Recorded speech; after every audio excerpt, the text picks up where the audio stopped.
Wouldn't it be funny if I started selling expired milk to people as well as onions? Uh, Actually, that's not a bad marketing idea. When Dying Light 2 was first originally released, there's been many discussions on which weapon category was the best to use in the game. And those weapon categories that a lot of people were discussing about were the two-handed weapons as well as the one-handed weapons.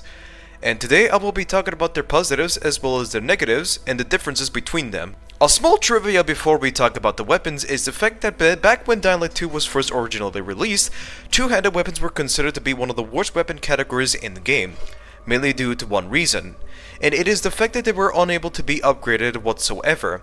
There are still some two-handed weapons to this day that still cannot be upgraded, with the prime example being the ones that are given to the player for free whenever they successfully invade a renegade camp, but yeah, back to the topic. I'm not really going to talk about this one any further. I will mainly be talking about one-handed weapons as well as two-handed weapons, but I will occasionally talk about long weapons and the knives as well as the polearms.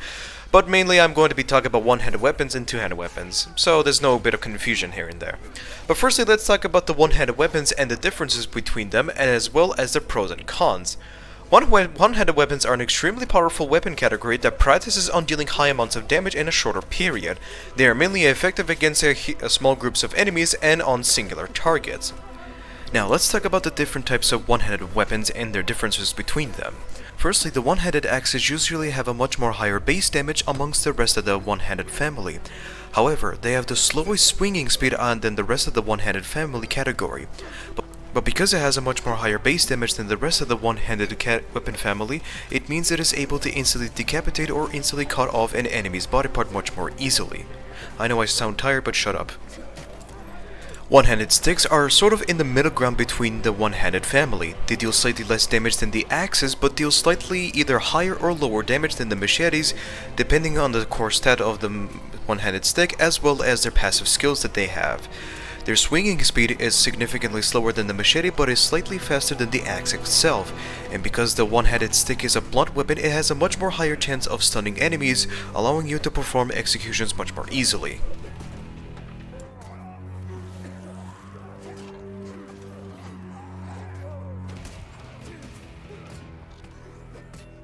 Machetes are the ones that deal slightly less damage than the axe and as well as the sticks sometimes, depending on the rarity and as well as the stats. But this is instantly forgettable due to the much more faster swinging speed that allows you to dish out damage much more significantly than the rest of them.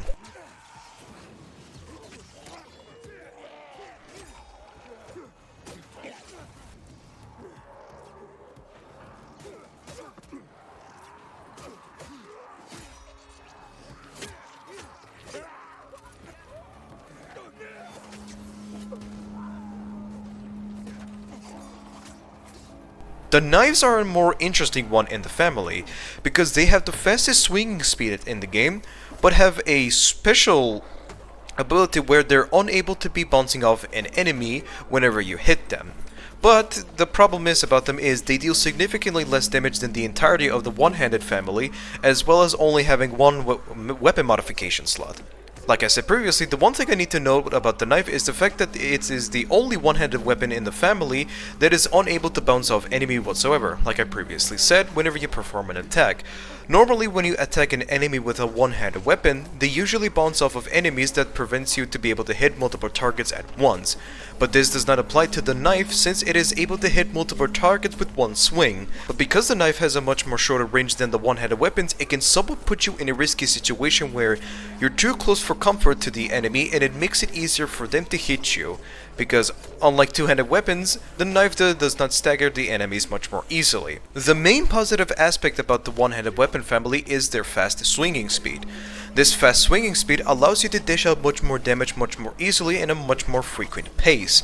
They also take less of your stamina, meaning you can stay in the fight much more longer without having to worry about running out of stamina much more quickly. Another thing to note is that every single one-handed weapon except the knife, they all consume the same amount of stamina. And now the negative aspect. Because they bounce off enemies each time you hit them, one-handed weapons are not really particularly effective against whole hordes of enemies, but they're more effective towards small groups of infected and as well as human enemies. So do not try to use one-handed weapons against whole hordes of enemies, unless you want to spam the ground pound and the windmill, then go ahead. Another thing to note is that they will always bounce off of heavy armored zombies and as well as human enemies that are blocking your attack. Two-handed weapons are able to completely barge through blocking and armored enemies with no problems whatsoever, but this is not the same case with one-handed weapons, so you need to either perform a drop kick or any sort of like parkour attack, or, you know, whip out a gun and just fucking blast him to a whole new different types of pieces here and there. So be careful when you use one-handed weapons against armored enemies or enemies that are blocking. And another thing to note is the fact that they have a much more shorter range than the two-handed weapons, meaning you're gonna have to get a little bit closer to the enemies. This puts you in a position where you can get hit much more easily, so be careful of that. Overall, one-handed weapons are perfect weapons against enemies that are in a small group or in a dueling type of situation. Because of their much more faster swinging speed, you're able to consecutively hit targets much more easily if you're planning on doing like a hit and run type of category. But their biggest issue about them is the fact that they bounce off of enemies much more easily when you hit them, and as well as, you know, they're not effective against hordes of enemies, so be careful of that one. And now let's talk about the two-handed families. The two-handed weapons are a hefty weapon that is able to deal significantly high amounts of damage with a singular swing, and because of their high amounts of weight, they're able to completely ignore armor or enemies that are blocking because of them being able to barge through. And plus they're able to hit multiple targets with a one singular swing because they're unable to bounce off of enemies unless it's a charger. Two-handed weapons deal the highest amount of base damage in the entirety of the game, when it comes to melee damage of course. Their massive damages is something to not completely mess around with because they're able to one or two shot half of the enemies in the game with the right passive skills, with no problem whatsoever, plus they're an effective tool against the volatiles. But their high damage comes to a few downsides. They consume a lot of stamina, so you need to be very cautious and pay attention on your stamina, otherwise you will be very vulnerable, if you're playing on Nightmare difficulty of course. So let's talk about the weapon categories. Two-handed axes are sort of in the middle ground between the two-handed families. They deal significantly more damage than the two-handed hammers, but deal significantly less damage than the two-handed swords. Sometimes, depending on the core stats as well as their passive skills. But the one thing to note about them is the fact that they take less stamina than the two-handed hammers as well as the two-handed swords together.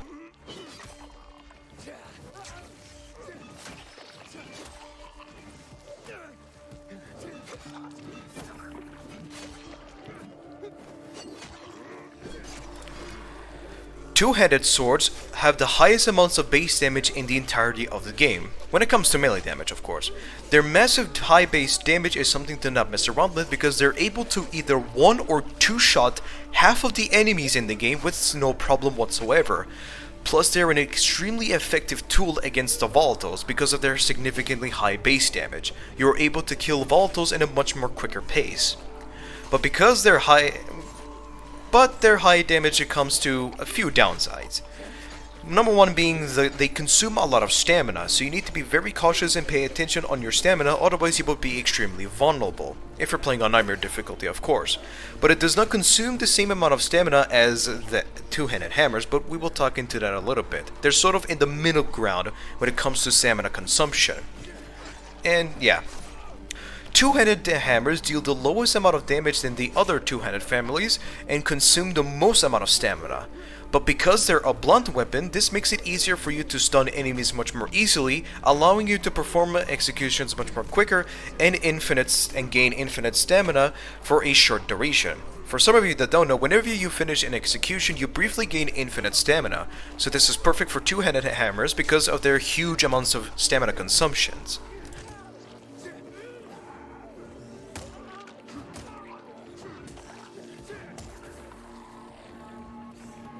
Right now I'm going to be briefly talking about the long weapons. Long axes have a much more higher base damage than the rest of the long weapons, but have the slowest swinging speed than the rest of them. But because they have a much more higher base damage, they have a significantly higher chance to cut off an enemy's body part or be able to decapitate them much more easily.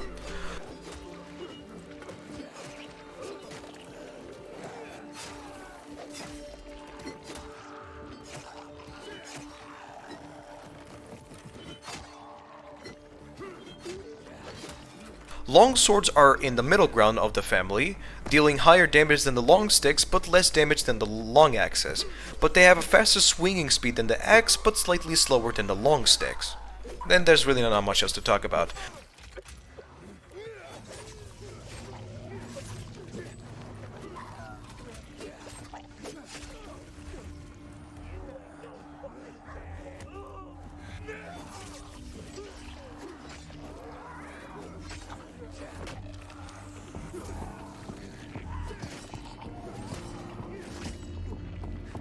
long sticks deal the least amount of damage than the rest of them, but have the fastest swinging speed than the rest of them.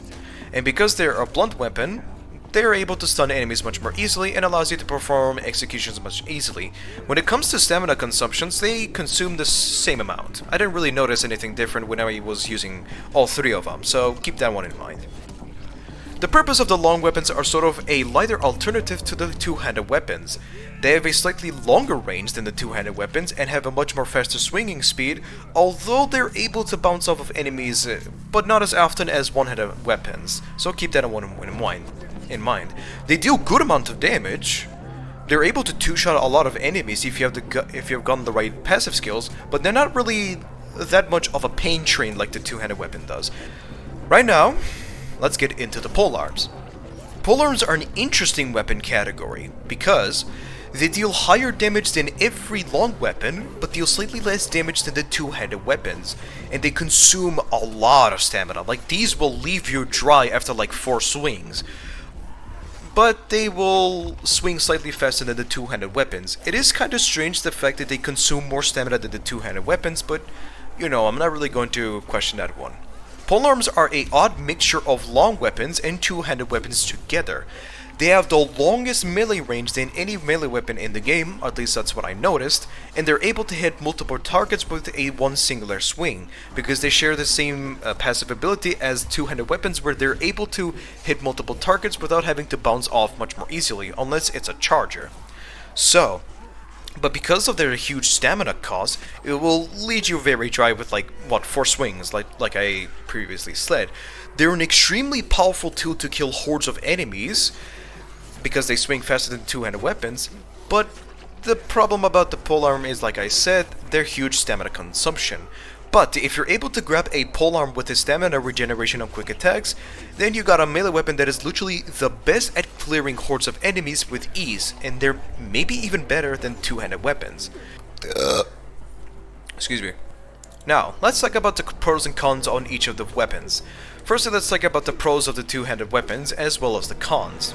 The pros of the two-handed weapons are the fact that they have a much more higher base damage than any melee weapon in the game. Because of their wide swinging, they're able to hit multiple targets with one singular swing, and they never bounce off of enemies whatsoever, unless it's a charger or an enemy blocking.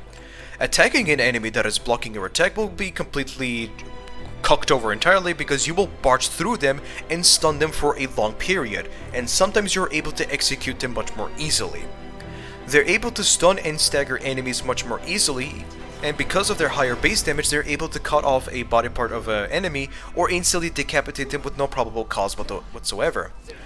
There are a lot of cons of the two-handed weapons, and the number one is the fact that they have a slower swinging speed. This allows enemies that are very quick to hit you in a much more easy pace, and some of them will stagger you. So keep that one in mind. And because of their heavier size, they waste much more stamina much more quickly, so be careful of that one. And they have a passive debuff, which I don't see a lot of people talking about, is the fact where whenever you get staggered while holding a two-handed weapon, the staggering effects last slightly longer. Here's a demonstration.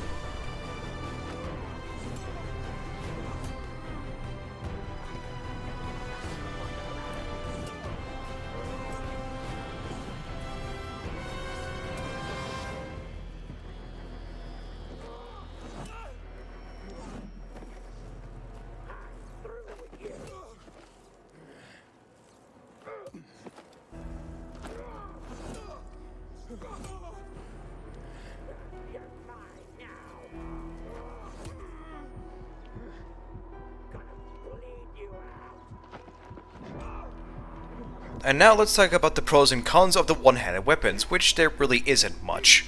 The pros of the one-handed weapons are the fact that they have a much more high swinging speed than the rest of the weapons in this game.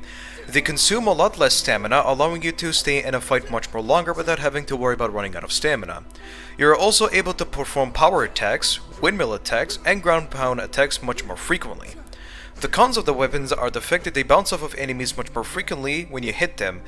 This basically just prevents you to be able to hit multiple enemies with a singular swing, so that's the problem about them.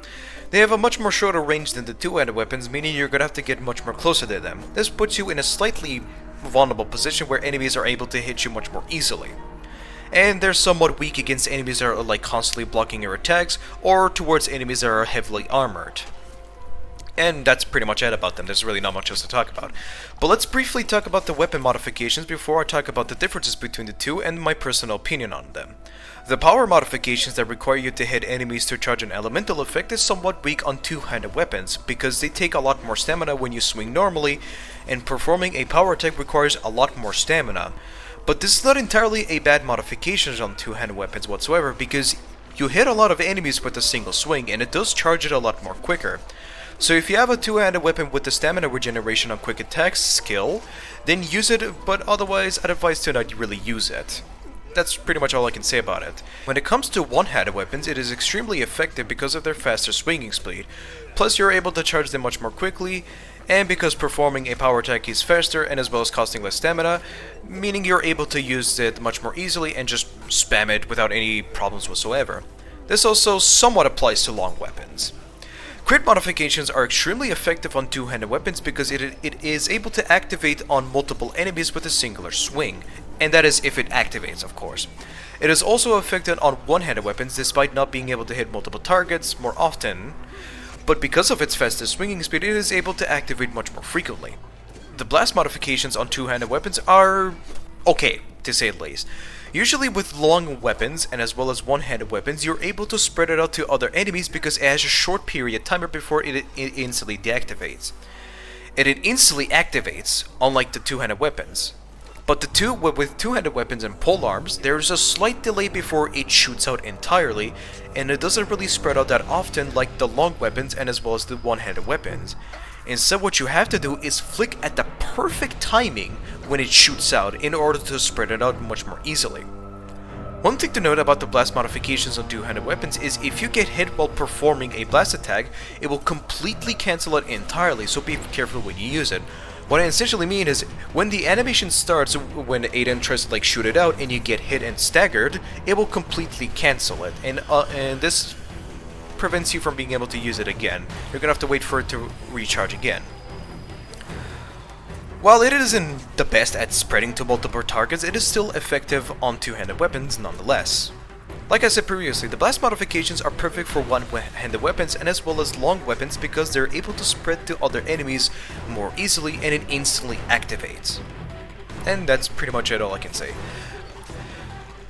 So what is my personal opinion on the two-handed weapons and what I think their main purposes are? Well, in my opinion, one-handed weapons are, like I said, are far effective towards small groups of enemies and is a perfect tool to dueling singular enemies. But because they bounce off of enemies really easily, it makes it hard to hit multiple targets at once. But again, it is a really effective weapon category that is able to dish out damage at a much more faster pace. But on my opinion on when to use it, I'd say use it against small hordes of virals or maybe even volatiles for that matter. The main reason is because you're able to spam the modifications much more frequently than any other weapon in the game. They're still effective against human enemies, but you have to sort of be a lot more cautious because they're able to block your attacks much more frequently. But if you're able to maneuver or perform moves that cause the blocks to be ineffective or get them staggered in a position, then one-handed weapons are perfect. When it comes to two-handed weapons, they're clearly the perfect tool against whole hordes of enemies. Even when you are surrounded, a basic single swing is able to hit a lot of targets. And if you position your camera right, you are able to hit them in a 360-degree angle. Two-handed weapons are extremely powerful against infected as well as human enemies, and you're able to stagger them much more often, and this also works against volatiles. If you're able to apply an elemental effect very easily, then volatiles will not be an issue to you whatsoever. This also applies to human enemies. Even if you hit the ones that are blocking your attack, they will get staggered in a shorter duration, and sometimes the game allows you to execute them. The big issue about the two-handed weapon is the staggering debuff. Whenever you get stunned, the staggering effect lasts much more longer. But regardless, that is all I have to offer so far. Use this video as an example of comparing the two weapons, and sort of think of what suits you the best, essentially. Now if you excuse me, I'm going to try to sell World War II expired milk to the people in my neighborhood. Goodbye.